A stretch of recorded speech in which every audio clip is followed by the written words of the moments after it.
What is going on, Chelsea fans? Welcome back to Talking Chelsea Blues. Welcome back to another video. I hope you are all doing well today. Before we get into this video, please make sure you like, comment, subscribe, turn that notification bell icon on to be notified when I upload and when I go live. Also, guys, go and follow me on the socials. All links are down in the description. X, TikTok, Instagram, Facebook, the lot is down there. Go and join the Discord as well. That is linked down in the description. And let's get into this. Now, there is going to be probably a double upload today, so stay tuned for that later, guys, because there'll be another video coming on the channel today. I'm expecting some news to be popping off today, so let's see what happens. But we have got some news for you this morning, so we're gonna get into it. I'll break it down for you and I'll give you my thoughts on it, about it. But let me know your thoughts about all the individual topics that I discussed today in the comment section down below. I'd love to hear your thoughts. Now, let's get into this. The first one is from CF Bayern by Christian Falk. So let's get into that now. Chelsea are ahead of Liverpool for Hugo EKITIKE. Now, Hugo EKITIKE is a player we've spoken about on a few occasions now. Hugo EKITIKE, I think, is a good striker.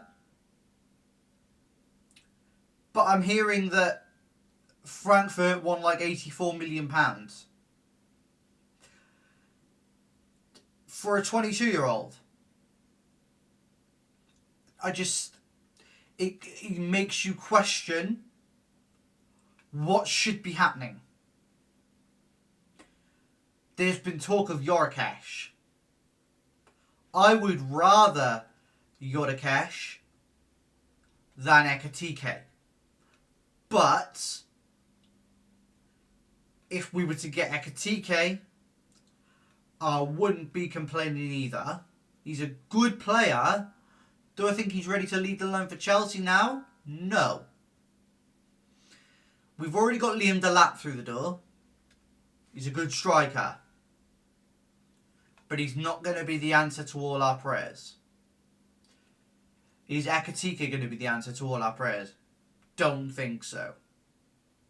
Will Yorkesh get us 25 to 30 goals a season? Most likely. So in my opinion, I think Liverpool will end up getting EKITIKE. And I think Chelsea will end up getting Yorkesh. But if we were to sign EKITIKE, I wouldn't be fussed because he is a good striker. And with Liam Delap there as well, you've got the rotational options. But what does this mean for Jackson? Is he leaving? We don't know. We'll wait and see. We know Mark Yu has been inquired about on loan by Ipswich. So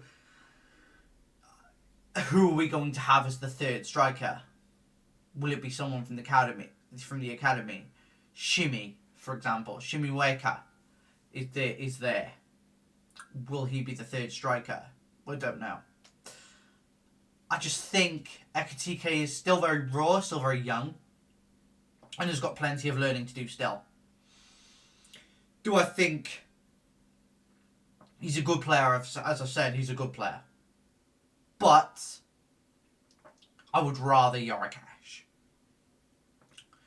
So I just don't think we should be spending £84 million on a 22-year-old from Frankfurt that has not experienced the highest level yet.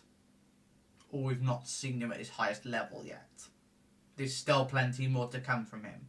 If you were saying to me 50 million pounds, then maybe I'd consider it differently. But £84 million is a lot to spend on a player of that youth, that youthfulness, and that has not shown the full quality of himself yet. So I just think it's a bad call.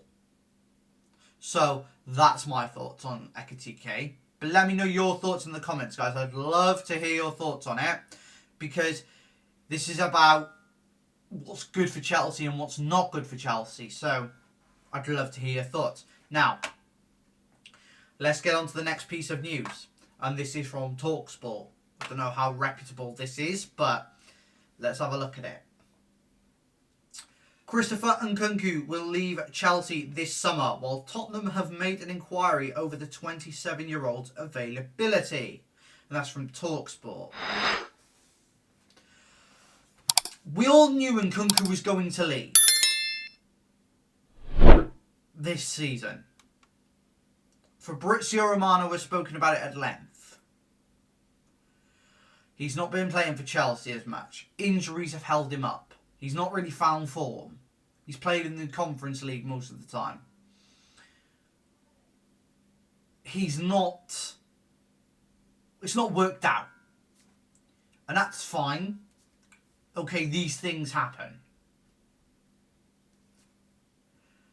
Do I think we could get money back on him? Yes. How much? Well, we paid, I think it was about 50 million quid for him, 60 million quid. I reckon we could get back 45 to 50. And are Tottenham willing to pay up? If Tottenham are willing to pay up, I would consider letting him go to Tottenham. Do I think he'd fit their system? I don't know. You never know with this sort of situation. But do I think Nkunku is a good player? I do think there's a good player in there. I just don't think it's going to be shown at Chelsea's level. I don't think it's going to happen. So, what do? We sell him on. We have to. I know there's been interest from Liverpool, Newcastle as well. Even Man United have shown a bit of interest. So, wherever he goes, I wish him the best of luck. So, let me know what you think in the comments about Nkunku. Because I just think it just hasn't worked out. And injuries have played a massive part in that. But let me know in the comments what you think about that. Now, moving on to the final piece of news in this video. Don't forget, guys, there will be another news video coming later. So, let's get into this now. This is from Fabrizio Romano. Chelsea have started to work internally on a new contract proposal for Moises Caicedo. Talks to start soon. Moises Caicedo definitely deserves that new contract. He has been fantastic all season. He has shown a willingness to be the best, to be more than what he's shown. I think in a few years' time, he will be great. But let's not set the bar too high. Because yes, he's a good player and he's shown it this season. But will he continue that? He's got to. And if he's going to prove he's worth that money, then he's got to do this consistently year on year now. But I'd love to hear your thoughts on that one, because Moises Caicedo, I think, is going to be the best defensive midfielder in the world in the next 3 to 4 years. And that's what I personally think. And I'd love to hear your thoughts on it, guys. But I do think he deserves that contract. He's played well enough this season. He's been our player of the season. So, yeah. That is my thoughts. But let me know, guys, in the comment section down below your thoughts on Moises Caicedo. Does he deserve a new contract? Also, let me know your thoughts on Nkunku and EKITIKE on their respective stories today that we've discussed. I'd love to hear your thoughts on that. And guys, if you are new to the channel, please make sure you like, comment, subscribe. Turn that notification bell icon on to be notified of when I upload and when I go live. Also, guys, go and follow the socials, links in the description. X, TikTok, Instagram, Facebook, all linked down in the description, as I've said. Also, guys, go and follow the Discord. That is down in the description as well. I'd love to have you over there with me chatting all things Chelsea. But that is the end of today's video, guys. Hope you've all enjoyed. And if there's more news later, there will be a double upload. So stay tuned. Guys, see you later.